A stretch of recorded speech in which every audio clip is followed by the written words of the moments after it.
So I'd like to start by saying, I never really thought the day would come where I would ever consider buying an Apple TV, let alone reviewing one or even recommending one to anyone. Reason being that I never really saw the point of having a smart TV box, since most smart TVs come installed with pretty much all the streaming apps you need, and I can also download the ones that are missing from it. So why then would I decide now that I want an Apple TV now?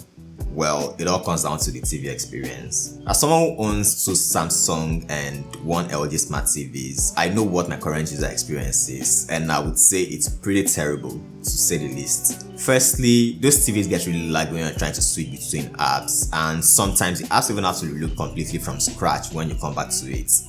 Also, there's also the app store from those TV manufacturers. If you would even consider what they have an app store, it's pretty much the wild west out there. There's also the user interface from those smart TVs from LG and Samsung that's just not polished enough, if you'd ask me. Alright, let's talk about what the new Apple TV offers.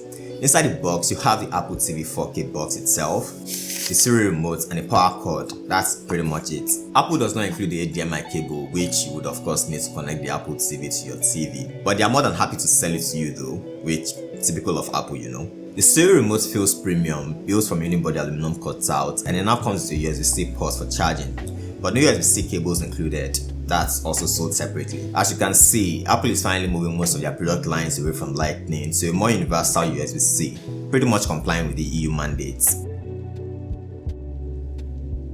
I'll have the specifications displayed on the screen for a little bit, so you can pause the video to go through it if you're interested. But what I would like to highlight here are the main differences, being that we have 2 versions. One sells for $129 while the other sells for $149. Difference being that one has a 64GB storage and Wi-Fi, while the other has 128GB of storage with Wi-Fi, Ethernet, and Thread support, which I'll pretty much talk about later. This TV also has an A15 Bionic chip, which is an overkill for a TV box, an absolute overkill. But the good thing is that you know that you're future-proof for a good while.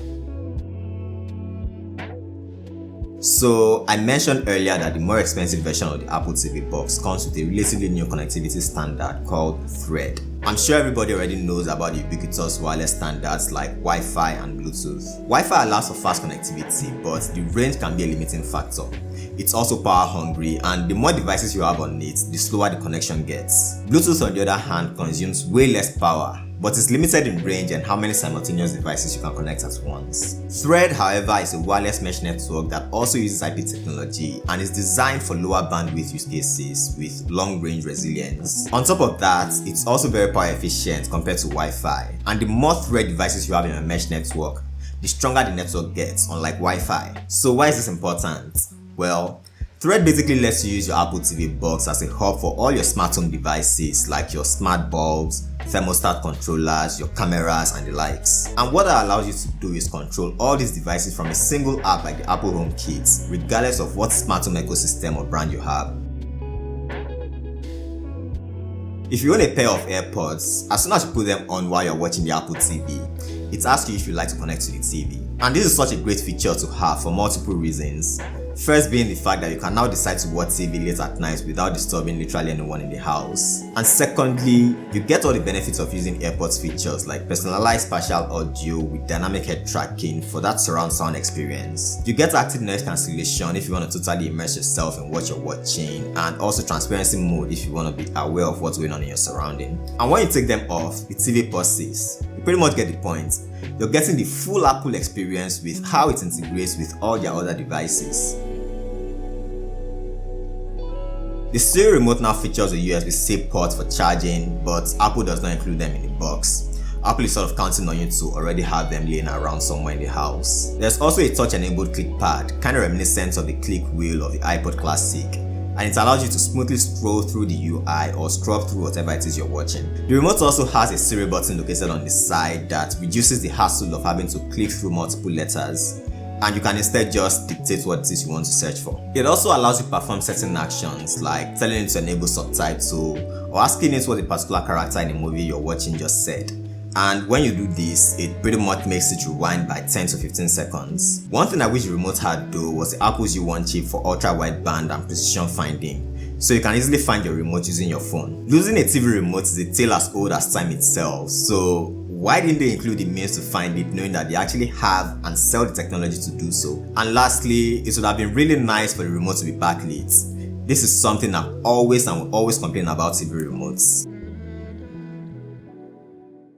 You know, I can sometimes know what you're trying to watch, but you can't quite remember if it's on Netflix or Hulu or Amazon Prime or Apple TV. You get the point. I know it has happened to me more times than I can count, and I usually have to go through multiple streaming services just looking for the title. Well, with Apple TV, you can just search for the title and to display all the streaming services that has the title you're looking for. And all you have to do is click on the show and it takes you straight into the streaming service to start watching. That, my friends, is what I call convenience.